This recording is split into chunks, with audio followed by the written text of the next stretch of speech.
Attack on Titan is a phenomenal anime for a multitude of reasons. The world is intriguing, the animation is incredible, the story is riveting, and the music. Oh man, do not get me started on how much I love this show's soundtrack. But arguably the greatest strength of the show is its characters. Eren, Reina, Erwin, the list goes on and on. The show is simply loaded to the brim with deep and complex characters. But while there are many characters worthy of analysis, I wanted to take some time today to focus on one character that many people overlook, or rather one that I feel many people misunderstand, Annie Leonhart. Despite her relatively brief time in the show, Annie has many insightful moments that serve to flesh out her character. But most of these moments are subtle, which makes them easy to miss if you aren't looking for them. She doesn't have grand speeches or many episodes that give her a solid focus, which leaves people with a relatively shallow understanding of her character that persists to this day. So, I wanted to shine a light on this character, to reveal the depth that has always been there but is so frequently overlooked. This is Annie Leonhart, the enemy of the entire world.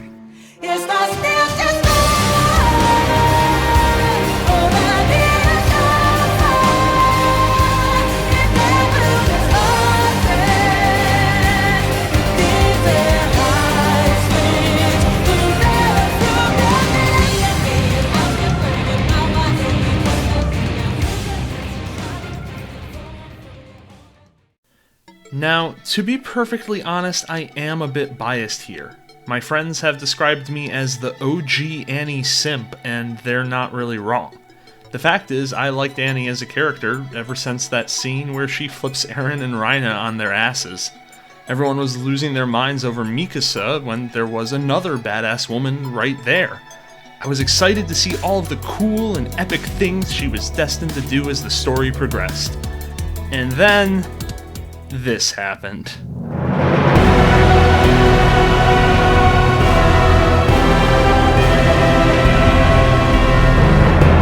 Well, shit. Annie's evil. Are we the baddies? That's okay. I can work with that. At least now I can joke about wanting her to step on me. But after a few episodes of her kicking ass, she meets her defeat at the hands of the Scouts and turns into Sleeping Beauty. That couldn't have been it, right? No, she was such a cool villain! You can't write her out of the story here! Well, 2.5 seasons later, she is still inside of a crystal. A lot of people left Season 1 with the opinion that Annie was a cold and heartless witch, and there wasn't anything afterwards to really change those opinions. They'll recall moments like Annie swinging a soldier to death, or Annie squishing Petra, neither of which paint her in a particularly positive light. And looking at a lot of her moments in human form, they certainly don't seem to contradict this idea that she is cold and heartless. A lot of them, but definitely not all of them. Let's start by taking a look back at Season 1. During the Battle of Trost, the cadets execute a plan to retake the supply depot, but Sasha and Connie fail to kill their titans and are left helpless. While Mikasa saves Sasha, Annie is the one who jumps in and saves Connie. Later on, the anime even added a scene where Jean's gear malfunctions, leaving him stranded on the ground in Titan territory.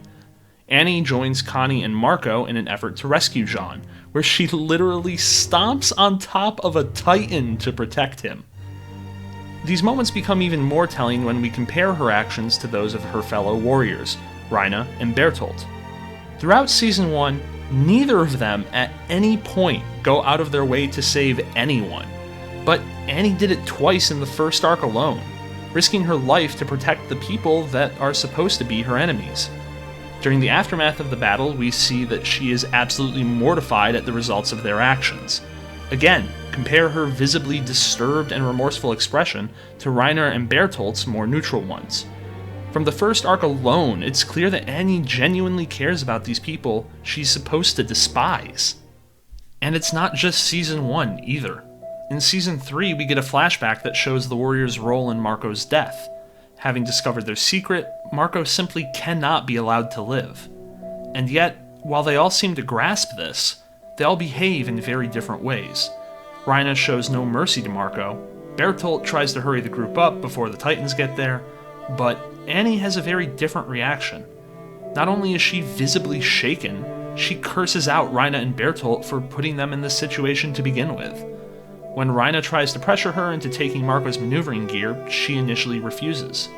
It's only when Rhina begins to question her loyalty, reminding her what could happen to her father if she shows compassion towards the enemy, that she eventually complies. But her face is aghast the entire time. The moment and her actions stick with her so thoroughly that in the first episode of the Lost Girls OVA, we even learn that she has nightmares about the whole ordeal long after it takes place. In Season 4, we get another flashback that features the Warriors' invasion of Paradis from their perspective. Twice during this flashback, Annie tries to call off the mission but is shut down by Rhina. In particular, her second attempt is most notable in how she tries to persuade him. She asks if he really wants to break down the gates of Trost, reminding him that many of his friends will die if they do. She's trying to appeal to his humanity, to get him to view the other cadets as people rather than enemies. But when he responds by spouting Marleyan propaganda, she's so disgusted with him that she feels nauseous. Time after time, we see moments that show she genuinely cares about the people on the island. And yet, despite this, she does have a lot of other moments where she is cold and distant from the rest of the cast. While this is just my own interpretation, I believe that this is her chosen defense mechanism, insulating her from the reality of the atrocities that she's participating in. Much like how Rhina developed a split personality to cope with it, Annie is trying her hardest to drive everyone away and act like she doesn't care, all in the hopes that it will lessen the pain of what she's doing. If she can keep herself separate from everyone else, prevent herself from seeing them as people, then she won't hesitate when it comes time to slaughter them. But it doesn't work. No matter how much she pretends, she can't separate herself from her friends on Paradis. And I think part of it is because she never really saw these people as enemies to begin with. Rhino was convinced from the get-go that the Eldians on Paradis were devils, buying into Marley's propaganda wholeheartedly. But during the flashback of their invasion, Annie openly bashes Marley alongside Eldia, calling both groups liars that only think about themselves.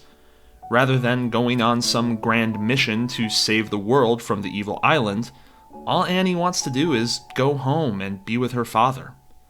So, if she knew from the beginning that Marley's propaganda was a lie, and clearly felt sympathy towards the people on the island, why does she still go along with it?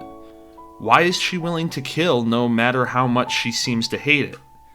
The answer there lies in her view of the world itself. From her discussions with Aaron and Marlowe, we get a very clear view that Annie doesn't really hate those around her.